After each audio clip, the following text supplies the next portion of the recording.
नमो बुद्धाय. माझ्या यूट्यूब चॅनलवर तुमचं स्वागत आहे. बुद्ध अन्य धम्म. आज आपण पुस्तक वाचन करणार आहे. त्याच्या अगोदर सगळ्यांचं मंगल हो हे बुद्ध चरणी मी प्रार्थना करते. आणि माझ्या चॅनलला सबस्क्राईब करा, कमेंट करा, शेअर करा आणि सपोर्ट नक्की करा. आज आपण वाचन करणार आहे भाग 2 मधला दुसरा भाग, प्रविवाचकाची धम्मदीक्षा मधलं दुसरा भाग. चला आपण आता स्टार्ट करूया वाचायला. दुसरा भाग, बुद्धांचे पहिले प्रवचन. परस्परा अभिवादन करून कुशलक्षेम विचारण्यावर त्या 5 प्रविवाचकांनी भगवान बुद्धांना विचारले, तपश्चर्येवर तुमची अजूनही विश्वास आहे काय? बुद्धाने नकारात्मक उत्तर दिले. बुद्ध म्हणाला, जीवनाच्या अंतितिक अशी 2 ठोके आहेत, एक सुखम भोगाचे व दुसरे आत्मक्लेशाचे. एक म्हणतो खा प्या मजा करा, कारण उद्या आपण मरणारच आहोत.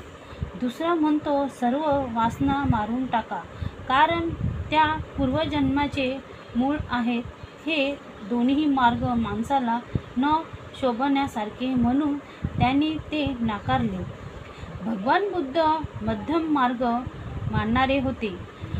मज्जिपतिपद मधला मार्ग जो उपभोगाचाही मार्ग नाही आणि आत्मक्लेशाचाही नाही.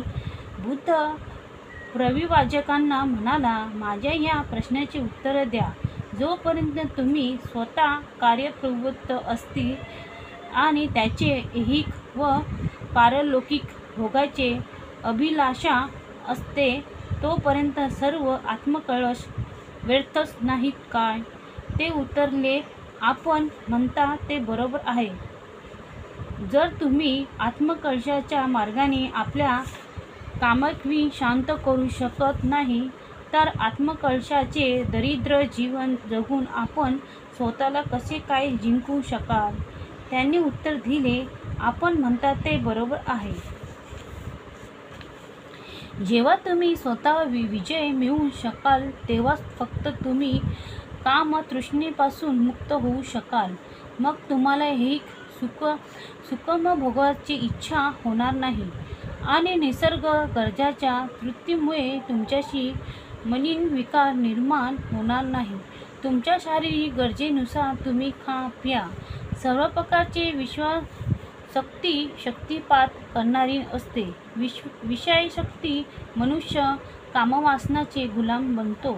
सर्व प्रकारचे सुखासक्ती अंध मंथन करणारे व नीच कर्म असते. तथापि माझे तुम्हाला सांगणे असे की जीवनाच्या स्वाभाविक गरजांची मूर्ती करणे ही वाईट गोष्टी नाही. शरीराचे आरोग्य राखणे हे आपले कर्तव्य आहे. नाही तर तुम्ही तुमचे मन संतुष्ट आणि स्वच्छ ठेवू शकणार नाही आणि प्रज्ञारूपी प्रदीपही प्रज्वलित राखू शकणार नाही.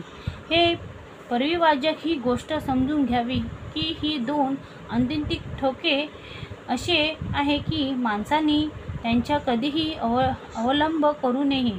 एक ठोक म्हणजे काय? गोष्टीचे आकर्षण काम वासनेचे तृष्णेमुळे होते त्या गोष्टीत आणि विषयासक्ती सतत डुबत राहणे. तृप्ती मिळवण्याचा हा मार्ग अगदी हलक्या दर्जाचा रानटीपणाचा अयोग्य आणि हानिकारक आहे. दुसरे ठोके म्हणजे तपश्चर्या किंवा आत्मक्लेश हा मार्गही धोकादायक, अयोग्य आणि हानिकारक आहे. हे दोन्ही अंतितिक ठोके ज्यामुळे टाळता येतात असा एक मध्यम मार्ग आहे. ध्यानात ठेवा, मी त्यांचे मध्यम मार्गाची शिकवण देतो आहे. त्या 5 प्रविवाचकांनी त्यांचे म्हणणे लक्षपूर्वक ऐकले. भगवान बुद्धांच्या मध्यम मार्गासंबंधी उत्तरादाखल काय बोलावे हे न समजल्यामुळे त्यांनी त्यांना विचारले की आपल्याला आम्ही सोडून आल्यावर आपण काय काय केलं? तेव्हा आपण लेहला कसे गेलो?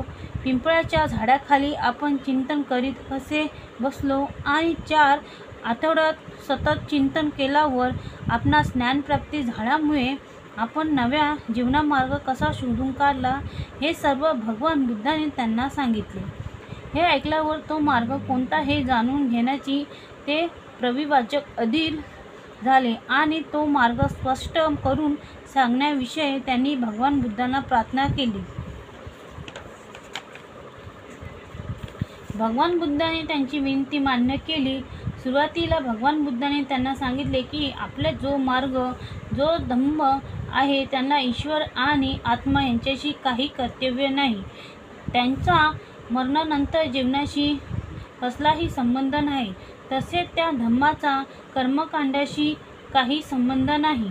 माणूस आणि माणसाशी या जगातील नाते व बुद्धांच्या धम्माची केंद्रबिंदू आहे. बुद्धाने सांगितले की आपल्या धम्माचे हे पहिले अधिष्ठान आहे.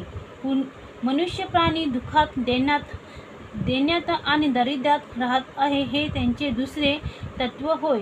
हे सर्व जग दुःखाने भरलेले आहे आणि जगातून हे दुःख नाहीसे करणे हा एकच धम्माचा उद्देश आहे. यापेक्षा धम्म म्हणजे दुसरे तिसरे काही नाही. दुःखाचे अस्तित्व मान्य करणे आणि ते नष्ट करण्याचा मार्ग दाखवणे हाच भगवान बुद्धांचा धम्माचा पाया होय. हाच एक केवळ धम्माचा पाया होऊ शकतो आणि यावर त्यांचे समर्थन अवलंबून आहे.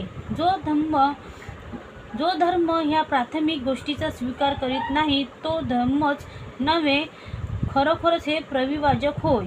जगातील दुःख आणि त्या दुःखापासून मुक्तता करण्याचा उपाय हाच धम्माचा मुख्य प्रश्न आहे.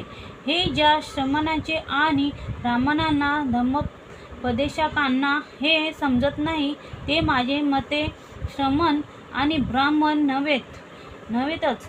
ह्याचे जीवनात धम्माचा खरा अर्थ काय आहे स्वतःला श्रेष्ठ समजणाऱ्या समजतच नाही.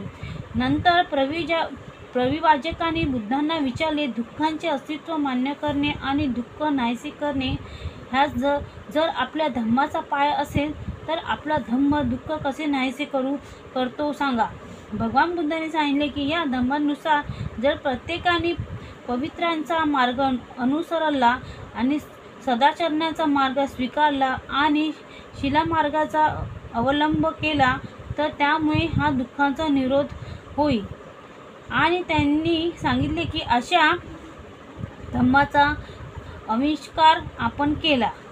हा आपला दुसऱ्या भागामधला दुसरा भाग आपला पूर्ण झाला आहे. लवकरच भेटूया पुढच्या व्हिडिओमध्ये आणि माझ्या चॅनलला सबस्क्राईब करा आणि शेअर नक्की करा आणि मला सपोर्ट करूया. भेटूयाच लवकरच पुढच्या व्हिडिओमध्ये.